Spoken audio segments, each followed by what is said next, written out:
بسم الله الرحمن الرحيم. بكلام د عربو کې یو څو قسم لامونه بیانېږي چې یو پاک لام د نوم د الله والا دی چې دې بیان مکه شوی چې کله د لفظ د الله نه مخکې فتحه یا ضمه راغلي دا ډک لوستل کېږي، لکه څرنګه چې امام الجزري رحمه الله فرمایي وفخم اللام من اسم الله عن فتح او ضم كعبد الله. ودغین بعد نور یو د درې قسم لامونه دي چې هغه بیانېږي. یو د هغې نه لام الفعل دی. په لام الفعل کې اول تعریف د لام الفعل او بیا احکام د لام الفعل او د دې وضاحت. تعریف د لام الفعل دا دی چې لام الفعل هغه لام ته وایي چې په فعل کې موجود وي، یعنی د کلمې د اصل نه وي. او دا لام الفعل دو احکام لري، یو ادغام دی او بل اظهار دی. وس اولنی حکم د ادغام بیانو. کله چې د لام الفعل نه بعد لام راشي یا را راشي نو د دې لام ادغام کیږي په لام او را کې. لکه مثال د لام په لام کې قل لكم میعاد، قل لام ادغام په بل لام کې شوی او د لام چې په را کې شوی لکه قل رب إما تريني ما يوعدون. نو قل رب لیکل شوی نو د لام د فعل ادغام په چا کې وشو؟ په را کې وشو.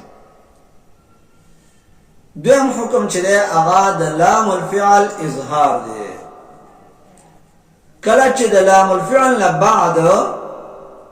بعد څه ته وایي رسته لام نه او را نه نو بیا د لام الفعل اظهار کیږي.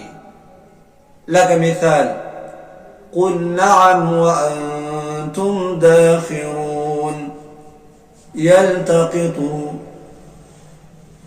د لام د قل ادغام په نون کې نه کیږي. یو وجه دا چې په قل کې اصل کې علال شوی دی نو بیا کندې د کلمې راځي. او بل وجه دا چې د لام د قل ادغام په نون کې ځکه نه کیږي چې بیا د دې مشابهت راځي د ادغام د نون سره. لکه د قل د لام ادغام چې ته په نون کې کېنه بیا خامخا چې قل نعم نو پته ونه لګي چې دا ادغام د نون په نون کې وشو که نه د لام په نون کې وشو. نو د دې وجه نه د لام د قل ادغام په نون کې نه کېږي، څه به کېږي؟ اظهار به کېږي. د دې نه وروسته دویم لام چې دی نو هغه ته وایي لام الامر. تعریف د لام الامر دا دی چې لام الامر هغه لام ته وایي چې په فعل مضارع باندې داخل شوی وي او ساکن وي. لام الامر هغه لام ساکن ته وایي چې په فعل مضارع باندې داخل شوی وي. لکه مثال چې دی هغه ثم ليقضوا. ثم ځان لري او لام ساکن دی نو ثم ليقضوا داسې ونه دی ثم وليقضوا دا لام ساکن دی او دې څه لام الامر. د دې نه بعد دریم لام هغه ته وایي لام الحرف. لام الحرف څه ته وایي؟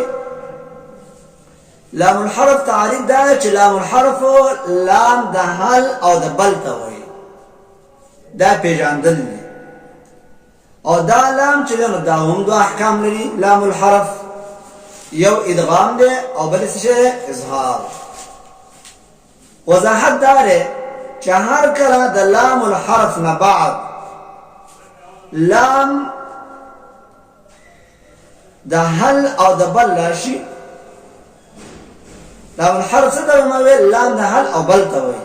نو کله چې لام د حل او د بل نه وروسته بل لام راشي نو د دې لام به څه کېږي؟ ادغام وکړي. څه وکړي؟ ادغام. لکه مثال فقل هل لك، ګوره د لام په لام کې ادغام شوی نو دې ته لام څه وایي؟ لام الحرف. او یا د لام نه وروسته چې دی نو څه شی راشي؟ راشي لکه بل ربکم. دا بل ربکم مثال نه چا دی؟ د لام د بل دی. او د لام د بل مثال چې د لام تر وروسته راغلی لکه بل لا تکرمون الیتیم. نو دلته د لام الحرف هم دا خبره وشوه چې لام الحرف نه وروسته لام راشي یا راشي نو د دې لام ادغام په دې دواړو حروفو څه کېږي. ورپسې دویم حکم د لام الحرف چې دی هغه اظهار دی. اظهار څه ته وایي؟ ښکاره کېدلو ته. دا عام اظهار دی چې د لام الحرف نه بعد بل لام نو او یا چې دی نو رانه وه نو د لام د حل او د بلوه به اظهار کېږي، ادغام به نه کېږي. چې بیا د ډېر مثالونه راځي لکه هل أتاك حديث الغاشية. هل سلسلة غلا همزة راغلي ده یا د بل نه وروسته بل یو حرف راشي لکه بل تأتيهم بغته. نو دا یو څو علاماتو چې دا بیان شو چې د په ځینو حالات کې اظهار او په ځینو حالات کې ادغام. خدا خبره یاد ساتئ چې د میم ادغام هم په نون کې نه کېږي، د نون په میم کې کېږي. د یرملون قاعده چې کومه چلېدلې ده خو د میم ساکن په نون کې نه کېږي. لکه الم نجعل له، دا ځکه چې یو خبره اتباع د روایت ده، په روایت ثابت نه ده.